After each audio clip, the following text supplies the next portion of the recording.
एक बार की बात है, एक गरीब लकड़हारा एक छोटी सी झोपड़ी में अकेला रहता था। उसका सबसे करीबी दोस्त एक तोता था, जिसे उसने बचपन में जंगल से बचाकर पाला था।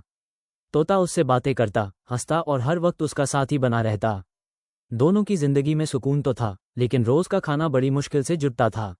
एक दिन ऐसा आया जब गांव में तेज गर्मी और सूखा पड़ गया। जंगल में लकड़ियां कम हो गईं और बाजार में कोई लकड़ी खरीदने वाला नहीं बचा। लकड़हारे के घर में 2 दिन से चूल्हा नहीं जला था। उसकी आंखों के सामने अंधेरा छाने लगा था। भूख ने उसकी सोच को घेर लिया था। उसी भूख और मजबूरी में उसने अपने अजीज तोते की तरफ देखा, जो उस वक्त भी सब ठीक हो जाएगा, सब्र करो कहते हुए उसका हौसला बढ़ा रहा था। लेकिन भूख ने इंसानियत की सीमाएं तोड़ दीं। लकड़हारे ने तोते को पकड़ लिया, लेकिन जैसे ही उसने तोते की आंखों में देखा, उसकी आंखों से आंसू बहने लगे।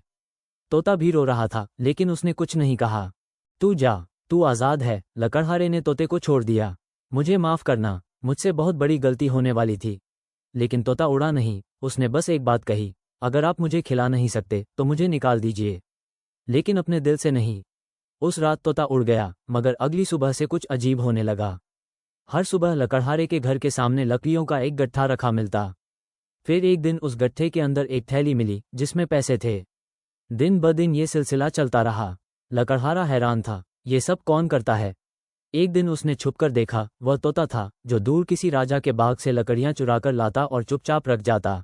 लकड़हारा जमीन पर गिर पड़ा, रोते हुए बोला, तू मुझसे बेपनाह मोहब्बत करता था और मैं तुझे खाना बनाना चाहता था। तोता उड़ता हुआ आया, उसके कंधे पर बैठ गया और बोला, जब दिल साफ हो तो गलती भी माफ हो जाती है।